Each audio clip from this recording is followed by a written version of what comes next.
global trade war is heating up. Canada and the EU said they were hitting the U.S. with fresh new tariffs. This was in response to Trump's increased tariffs on steel and aluminum imports. Reporters asked Trump earlier Wednesday how he'd respond if the EU and Canada made this move. And in typical Trump fashion, here he is. If you put more tariffs on the EU, will you respond to their retaliation?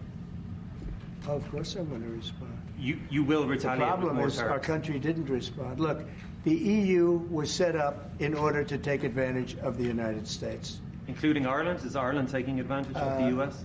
Of course they are. I can't, I have great respect for Ireland and what they did. And they should have done just what they did. But the United States shouldn't have let it happen. We had stupid leaders. We had leaders that didn't have a clue. So whatever they charge us, we're charging them.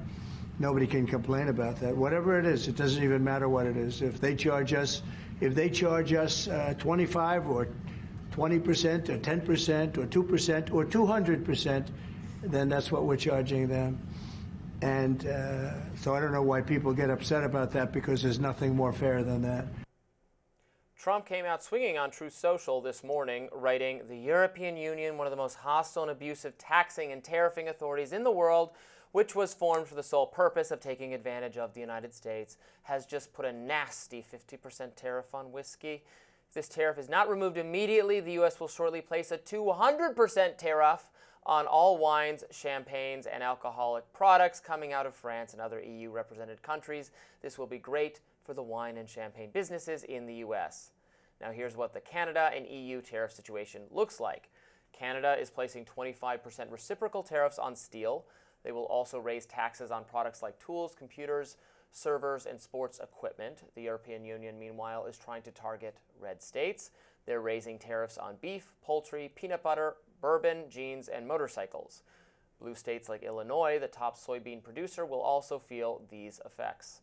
Mark Carney, Canada's incoming Prime Minister, said he'll meet with Trump if he takes a more comprehensive approach to trade and respects Canada's sovereignty.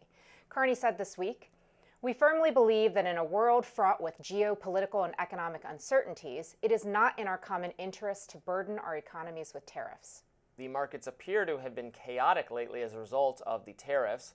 According to Investors Business Daily, cooler than expected inflation data may help offset extreme dips in stock indexes.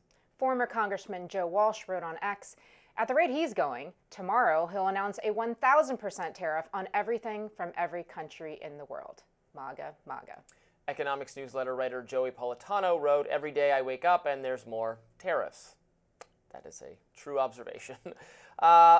Look, I mean, Trump is right that the aggressive tariffing practices of European countries are very bad, but this is the opposite of what we want to do. We don't want to get into this tariffs arms race with Canada, the European Union. I don't want any tariffs. I don't want them to put tariffs on us. So Trump should use his expert negotiating tactics to get those tariffs taken down, and we should not place tariffs on them because no one wants this. We had Rand Paul on yesterday, Senator Rand Paul, and I asked him about the tariffs, which he's opposed to, and he said something so perceptive. He said when he's back in his home state of Kentucky, no one comes up to him, no one, not a person comes up and says, "I really think tariffs are a great idea. I want to see more tariffs." They come up to him and say, "We work in the home building industry and higher prices of steel are going to hurt us.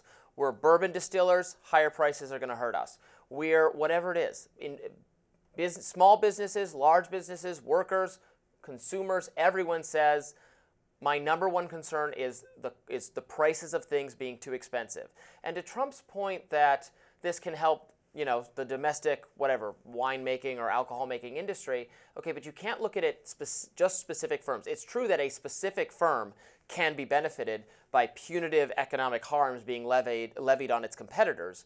But, it's an interconnected economy. What if you run a catering business that buys liquor from France or wherever, and now that that's going to be more expensive, your business is more expensive, so then the services are more expensive. So everything you do affects everyone else. Yes, it's true that specific firms can benefit from having damaging policies done to their rivals, but that's not the system I want to live in, where the government decides which businesses are worthy of succeeding and acts to punish the rest. Let the market decide that and let prices be lower for everyone. So European Union shouldn't do tariffs either. and we should strategize with them. And maybe you can narrowly defend it in that, well, if they're going to do it, we're going to do it, and that's how we get them to stand down. If it's about everybody standing down, fine, yes, but let's make that happen.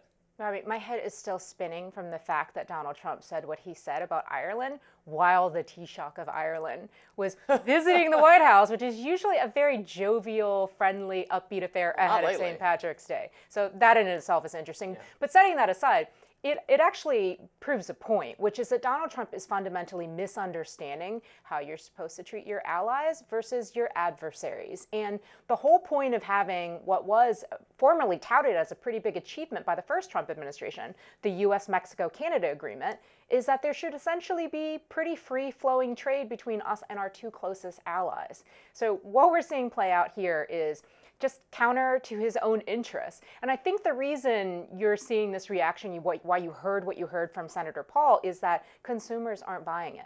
Donald Trump is used to being able to tell a story in a certain way and expecting people to believe it. But I think consumers really do get that tariffs are a tax on them, and they don't like it. And the latest polling shows that. CNN's polling, Reuters Ipsos, they show that these tariffs are not popular by consumers. Yeah, this is the unpopular part of the Trump agenda. I think so much of what Trump wants to do is popular, and this part will damage all of it. I think it is the greatest gift to the Democratic Party that has no idea how to proceed in crafting a message or having a messenger that can compete with the energy on the right.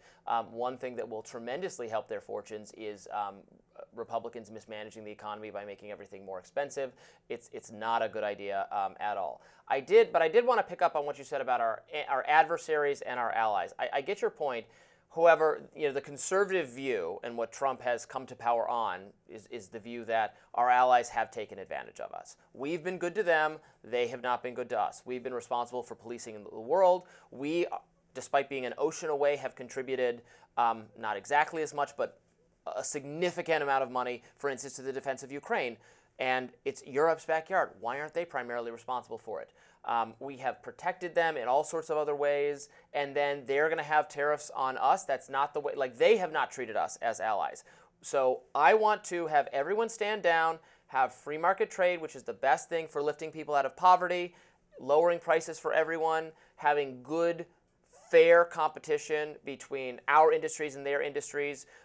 We can do manufacturing here if it's economically viable to do it here. If it's not economically viable to do it, we'll do it in partner countries that want to trade with us. That's all good, but it has to be mutual, and that's what Trump should be working to make it mutual. So I hope that what Canada and what Europe and Mexico take away from this is that we don't want tariffs, but we will do unto you as you do unto others. The simplest moral lesson. So everyone stand down, because we don't want to pay more for steel, more for wine. I don't pay more for wine. That's a real threat to Robby's lifestyle, Lynda. It's very clear where your priorities are, and I hope people can appreciate that. Look, I do want to go back to this point you made about Ukraine, though, and the portion that the United States pays into any sort of effort that's happening around the world. It isn't as if the nation hasn't benefited from it. The reason why president after president on both the left and the right has been great about having U.S. contributions all around the world is because we gain from it. We gain from it in terms of having the loudest microphone in the room. We gain from it by always being at the table and having influence in all of the other things that are happening around the world. And in the case of Ukraine, they are literally the front lines of democracy and our way of life. That is why you've seen both Democratic members and Republican members in the past. I can't say so much about what we're seeing right now, but in the past, that's why they've been so effusively supportive. The front lines of democracy.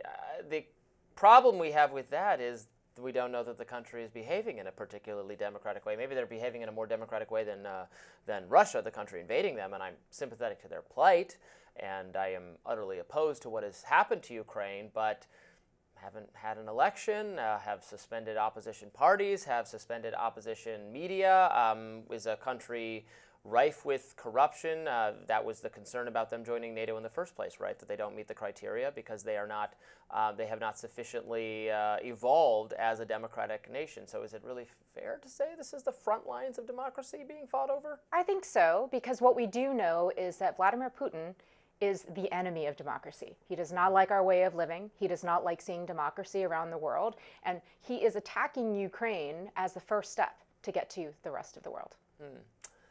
All right, we'll have more Rising right after this.